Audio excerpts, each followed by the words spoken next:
Pasukan militer Israel kembali melancarkan serangan udara ke jalur Gaza dalam waktu 24 jam terakhir. Mereka mengklaim telah menyerang lebih dari 100 lokasi di wilayah tersebut melalui serangan udara. IDF menyebut bahwa serangan tersebut ditujukan kepada apa yang mereka anggap sebagai target dari organisasi teroris. Mengutip Al Jazeera pada 14 Juli, serangan ini disebut sebagai bagian dari operasi militer yang masih berlangsung intens di wilayah yang telah lama terkepung itu. Selain itu, IDF juga melaporkan bahwa mereka terus melakukan kemajuan secara darat di sejumlah wilayah. Militer Israel menyatakan bahwa bentrokan hebat masih terjadi di beberapa area porak-poranda, seperti di lingkungan Sujaiya dan Zaiton yang terletak di Gaza Utara. Wilayah tersebut diketahui mengalami kerusakan besar akibat pertempuran yang terus berlanjut sejak beberapa pekan terakhir. Tidak hanya itu, pertempuran juga dikabarkan masih berlangsung di kawasan Beit Hanun dan Jabalia. Kedua lokasi tersebut juga berada di bagian utara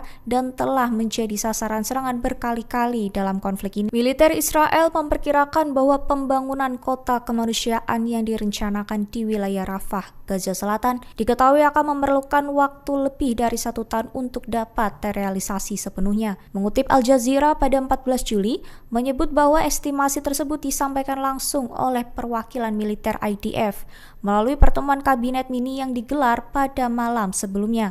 Dilaporkan tentara tersebut juga menyampaikan proyeksi biaya pembangunan kota itu diperkirakan mencapai hingga 15 miliar shekel atau setara dengan 64 triliun rupiah. Dilaporkan juga bahwa Perdana Menteri Israel Benyamin Netanyahu merasa kecewa terhadap penilaian tersebut. Ia bahkan marah dan meminta militer untuk menyusun rencana baru yang lebih murah, efisien, dan realistis. Sebelumnya, Menteri Pertahanan Israel Katz telah mengumumkan informasi terkait rencana pembangunan kota kemanusiaan tersebut di atas reruntuhan kota Rafah. Menurut pernyataannya, penduduk Palestina yang masuk ke dalam kota itu tidak akan diizinkan keluar kecuali jika mereka memilih untuk pergi ke negara lain.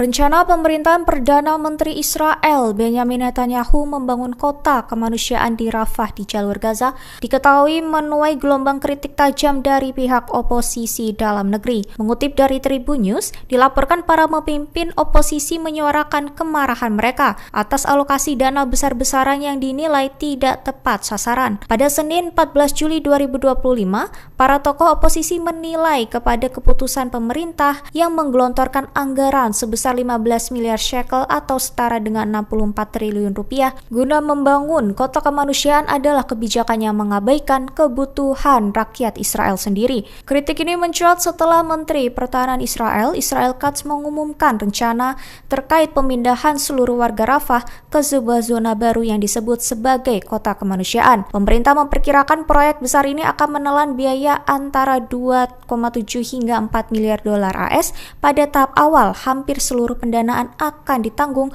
oleh Israel sendiri, sehingga memicu polemik di kalangan elit politik. Satu di antaranya yaitu pemimpin oposisi Yair Lapid, yang menilai bahwa dana sebesar itu seharusnya bisa digunakan untuk menurunkan harga bahan bakar. Lapid menegaskan bahwa dana negara seharusnya difokuskan untuk mengakhiri perang dan membawa para sandera kembali ke tanah air. Blokade Israel terhadap pasokan medis di Gaza memicu lonjakan risiko penyakit yang membahayakan.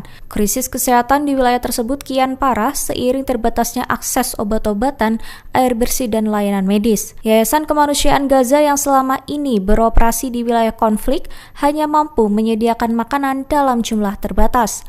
Namun, lembaga tersebut tidak memiliki kapasitas untuk memberikan bantuan medis, tempat tinggal, maupun pasokan air bersih bagi para pengungsi. Organisasi Kesehatan Dunia menyampaikan bahwa penghancuran fasilitas kesehatan serta terbatasnya akses terhadap air bersih memperparah risiko penyebaran penyakit menular, termasuk meningitis. Situasi ini semakin mengkhawatirkan ketika Israel dilaporkan bersiap untuk memaksa seluruh penduduk Gaza berpindah ke wilayah selatan. Warga yang sudah lebih dulu mengungsi terpaksa hidup dalam kondisi yang memprihatinkan. Dilaporkan di tempat-tempat penampungan yang padat, ratusan keluarga terpaksa berbagi ruang sempit. Dengan fasilitas yang sangat terbatas dan akses terhadap air bersih dan sistem sanitasi sanitasi hampir tidak tersedia. Dengan kondisi seperti ini, kasus meningitis mulai meningkat terutama di kalangan anak-anak. Mereka menjadi kelompok yang paling rentan terhadap penularan penyakit karena kekebalan tubuh yang belum kuat. Militer Israel menyatakan bahwa penghancuran bangunan di Gaza dilakukan semata-mata untuk tujuan operasional.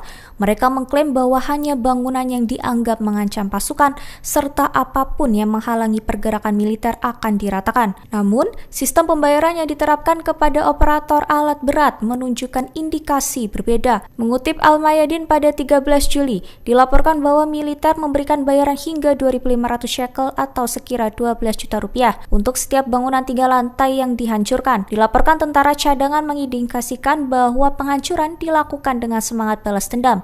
Situasi ini menimbulkan kekhawatiran serius di saat Perdana Menteri Israel Benyamin Netanyahu dikabarkan tengah bernegosiasi soal gencatan senjata dengan Hamas. Ratusan alat berat tetap menjalankan misinya, tujuannya diduga bukan hanya menghentikan perlawanan, tetapi menjadikan Gaza tak layak huni untuk waktu yang sangat lama, serta merupakan suatu strategi yang direncanakan. Jika dugaan ini benar, maka tindakan tersebut bisa dikategorikan sebagai pelanggaran berat terhadap hukum internasional.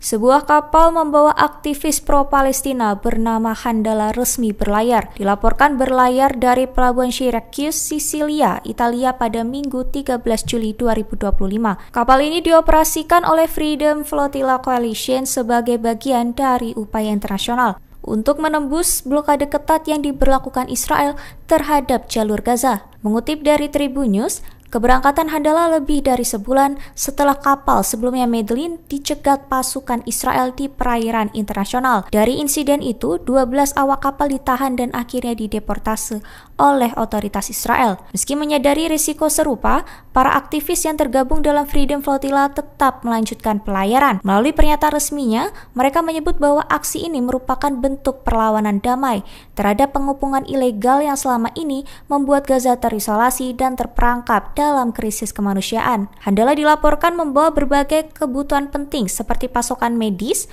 makanan, perlengkapan anak-anak serta obat-obatan yang sangat dibutuhkan warga Gaza. Diketahui pelayaran ini diikuti sekira 15 hingga 18 aktivis dari berbagai negara.